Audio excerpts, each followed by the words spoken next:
Olá, graça e paz da parte de nosso Senhor e Salvador Jesus Cristo, amém? Seja bem-vindo, você está no canal BNCFE, Escola Bíblica à Distância. Como você sabe, nós estamos estudando a revista Palavra e Vida da Convenção Batista Fluminense, cujo tema central para esse trimestre será o Reino e o Monte, a cidadania do Reino e o Sermão do Monte. Hoje, na lição de número 9, o tema será Perspectivas do Reino. Na última exposição, aprendemos sobre o jejum bíblico e observamos que se relacionava com a renúncia e autodisciplina. Se o sentimento não for correto, tudo o que fizermos será uma prática vazia. Mais uma vez, a hipocrisia é repreendida, pois o efeito dela é destruir, veja, a integridade de práticas como a oração, serviço, jejum e disciplina. Já aprendemos que na busca da justiça do reino, precisamos nos certificar de que nossas obras de justiça, especificamente as religiosas, sejam isentas de hipocrisia. E evitamos a hipocrisia, garantindo que nosso objetivo final seja agradar a Deus. Por isso, todos os nossos atos devem estar conforme as perspectivas do reino. Nos versículos seguintes, Jesus nos apresenta 3 metáforas sobre lealdade inabalável aos valores do reino. Dos versículos 19 ao 21, ele fala sobre o tesouro. Do 22 ao 23, ele fala sobre os olhos, como a luz. O versículo 24, ele fala da escravidão. Hoje, apreciaremos os versos 19 ao 21, que tratam sobre o tesouro. Para dar início ao nosso estudo, eu quero convidar você a juntos fazermos a leitura da Bíblia no livro de Provérbios, capítulo 11, versículo 28. Se você confiar no seu dinheiro, em outras versões diz riquezas, sua vida será um fracasso. Confie em Deus e sua vida será bela e vibrante, como uma árvore a crescer. Uma verdade vem à tona, a ansiedade angustiante. Ela vem antes de tudo, ou seja, a falta de confiança em Deus. Esta equivale à idolatria, porque a lealdade ao dinheiro, nesse caso, mamon, que o acompanha, significa separação de Deus. Ela ofusca a visão, porque ao preocupar-se em amontoar riquezas materiais, obscurece o real propósito de nossa existência. Confunde os valores, porque atribui maior importância ao que é secundário e vice-versa. Como se o alimento fosse mais importante que a vida e o vestuário que o corpo. E desafia toda razão, porque permuta os tesouros celestiais pelos terrenos, o imperecível pelo perecível. Ignora que não pode acrescentar nem sequer um côvado à vida de uma pessoa. Soma as lutas do dia, as preocupações do dia de amanhã. Como se as de hoje, veja, já não bastasse. E o que é pior ainda, veja, recusa-se considerar que se Deus, só como o Criador, alimenta as aves e veste os lírios, então é certo, veja, que como o Pai Celestial cuidará de seus filhos. Quando o Senhor Jesus ensina sobre não acumular tesouros na terra, ajuntar, armazenar, estocar, aponta para o objetivo da vida. É necessário um equilíbrio entre ter e permitir dominar. A escolha está entre encontrar os seus valores finais nos tesouros que perecem ou nos que permanecem. precisamos ter ciência de que compartilhamos aquilo em que colocamos nosso coração. O texto em Mateus afirma que os tesouros na terra são perecíveis, porque não existe segurança permanente nas coisas materiais. Traça, ferrugem, ladrões são ameaças à segurança.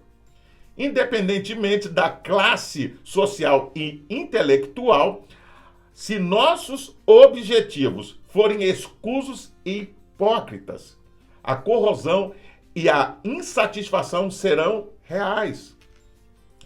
Tesouros na terra faziam a alegria dos ladrões que entravam facilmente nas casas na época de Jesus.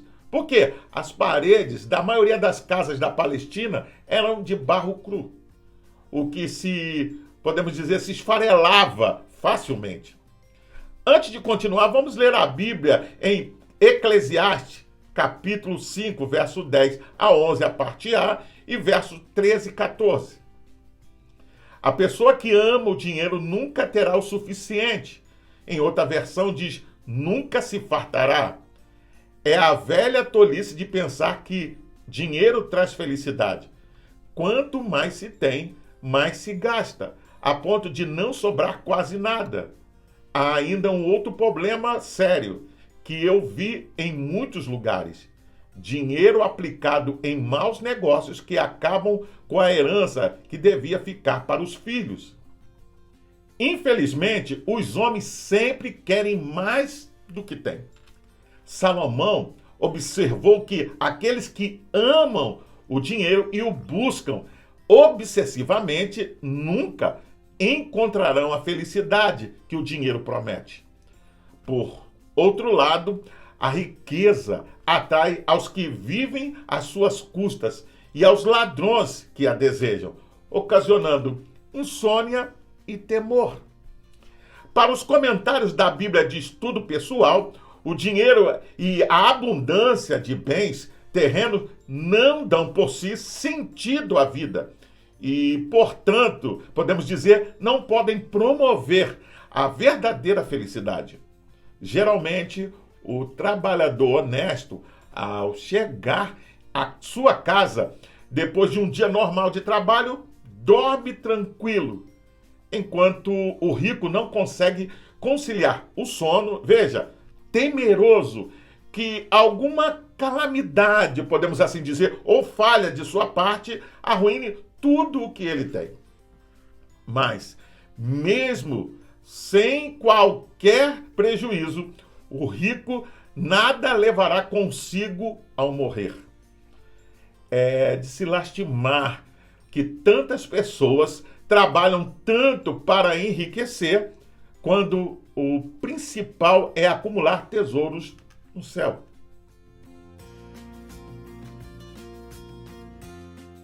Os tesouros no céu não expõem as pessoas a nenhuma perda.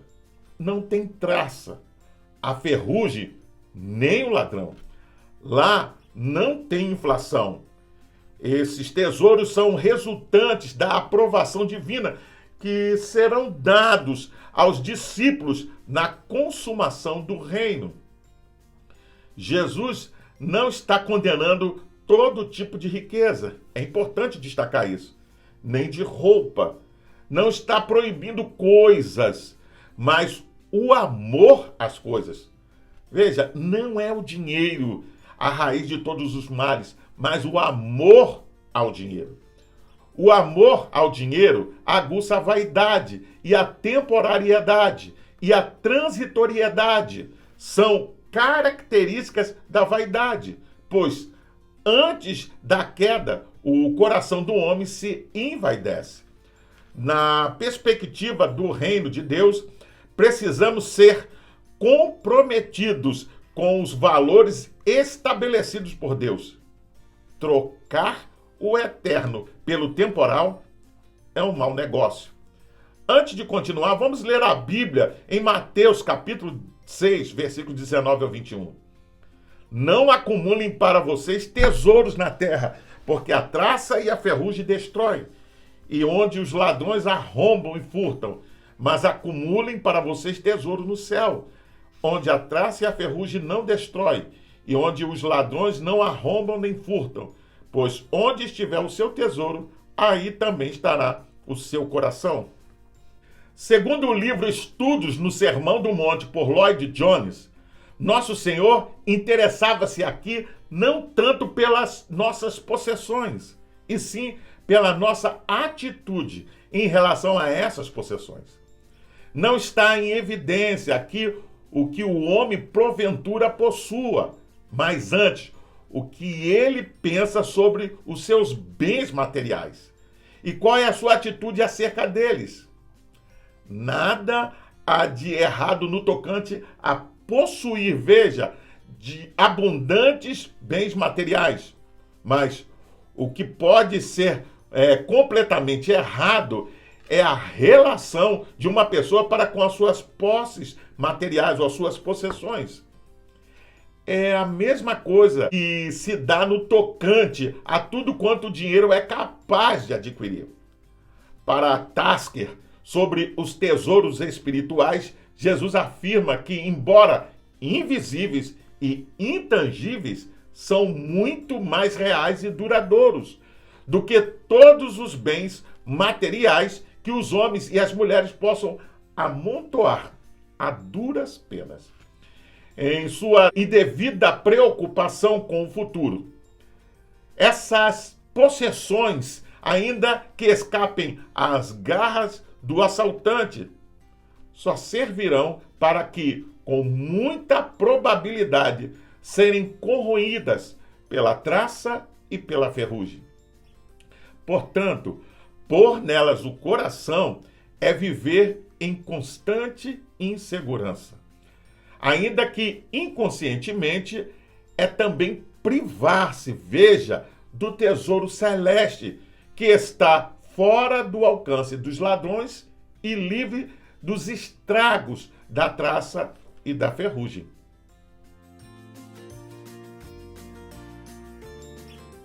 A Bíblia nos dá alguns exemplos de pessoas que se perderam. Por exemplo, Acã desobedeceu a Deus porque roubou coisas destinadas à destruição. Ele tomou das coisas condenadas. O jovem rico, que amava o dinheiro, desejava a vida eterna, mas tinha o coração dominado pelas riquezas. E por isso não se alega com a intervenção de Jesus em sua história, porque tinha motivações erradas. Precisamos ter cuidado em acumular com motivações erradas, porque o nosso coração estará lá. O coração do homem sempre está nas coisas que ele acumula. Precisamos cultivar uma lealdade inabalável aos valores do reino de Deus e ter prazer em tudo o que Deus aprova. Buscar, ou seja, empenhar-se em procurar até encontrar as coisas lá do alto. Antes de continuar, eu convido você a ler mais uma vez o texto em Lucas, capítulo 12, verso 15. Então lhes recomendou: tende cuidado e guardai-vos de toda e qualquer avareza, porque a vida de um homem não consiste na abundância dos bens que ele possui. Segundo o livro Estudo no Sermão do Monte, por Lloyd Jones, todos nós temos tesouros, de uma espécie ou de outra. Não importa o que ou quão pequeno seja. Se representa tudo para você, então aquilo é o seu tesouro. Aquela é a coisa para a qual você está vivendo. Esse é o perigo a respeito do qual o Senhor Jesus nos advertia nesta altura do seu sermão. A injunção de nosso Senhor recomenda-nos a evitar qualquer coisa, veja, que tenha por centro e escopo este mundo.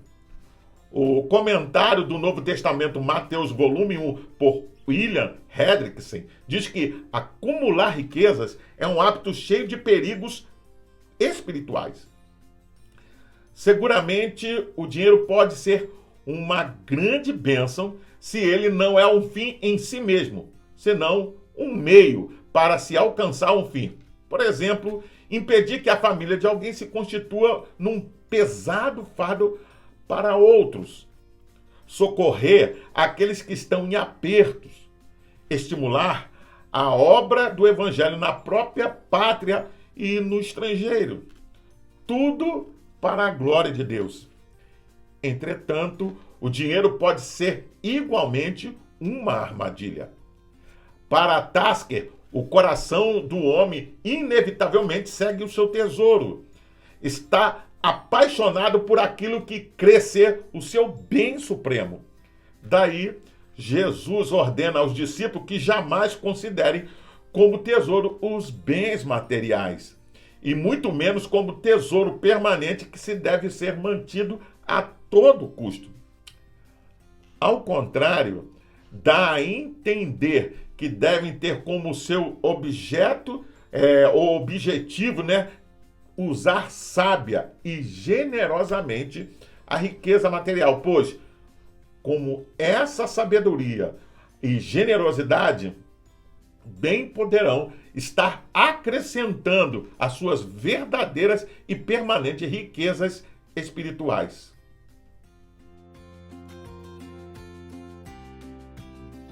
Por fim, há um grau de diferença com a qual se enfatizam as bênçãos espirituais em contraste com as bênçãos materiais. No Novo Testamento, em comparação com o Antigo Testamento, com a vinda de Cristo, é como se o céu, podemos assim dizer, tocasse a terra. Jesus deixou bem claro que os tesouros celestiais são a prova de traça, de ferrugem ou do furto. Noutras palavras, são de duração eterna em todo o seu brilho fulgurante, como possessão intransferível dos filhos do Pai Celestial. Este é o ensinamento das Escrituras como um todo. Veja, o coração do homem não pode estar em ambos os lugares ao mesmo tempo. É uma proposição em que um exclui o outro. Perceba ainda que em Mateus capítulo 6, do verso 1 ao 18, descreve a vida particular do cristão. Em Mateus, do verso 19 ao 34, desse mesmo capítulo, trata dos negócios públicos no mundo. Como cristãos, cada ação que empreendemos, mesmo que aparentemente seja secular, possui uma dimensão espiritual.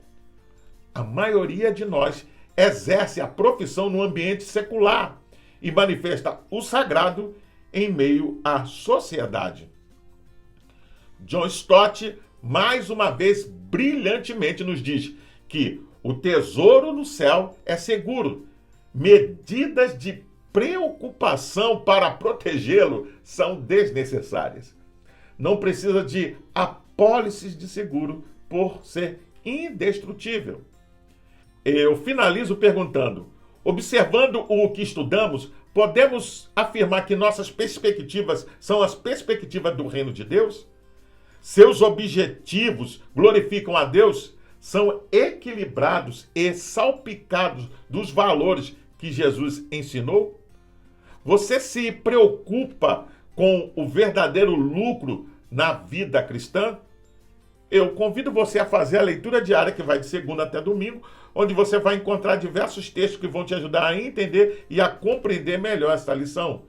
Você também pode baixar a revista Palavra e Vida da Convenção Batista Fluminense. Basta clicar no link que vai estar na descrição desse vídeo, e aí você entra e baixa para o seu tablet, celular ou computador, e não só vai poder rever essa lição, mas acompanhar futuras lições. Pois bem, eu sou o pastor Carlos Guerra, e você está no canal Beit Sefer, Escola Bíblica à Distância. Hoje, nós estudamos a lição de número 9, e o tema foi Perspectivas do Reino. Gostaria ainda de deixar uma palavra de recomendação a todos aqueles que participam, que frequentam o canal, mas não assistem nenhuma igreja cristã. Procure uma igreja que tenha compromisso com a pregação genuína, com a palavra de Deus, e faça uma visita. Você vai ser bem recebido e vai se sentir bem. Agora, se você gostou deste conteúdo, inscreva-se no canal. É rápido, basta clicar aqui embaixo. Dá um gostei, faça um comentário sobre essa lição, deixa a sua opinião. Pois toda vez que você assim faz, o YouTube entende, ele compreende que isso é relevante para mais pessoas. Não esqueça de acionar o sininho para receber as futuras notificações, porque semana que vem tem mais. E compartilhe com seus contatos nas suas redes sociais, para que mais e mais pessoas possam ter acesso ao conteúdo que está sendo publicado aqui. Pois o nosso acesso é limitado. Então eu convido a você a participar juntamente comigo. E você também pode ouvir esse conteúdo acessando o seu podcast preferido. Até o próximo encontro, nos vemos em breve. Fique na paz. Deus te abençoe.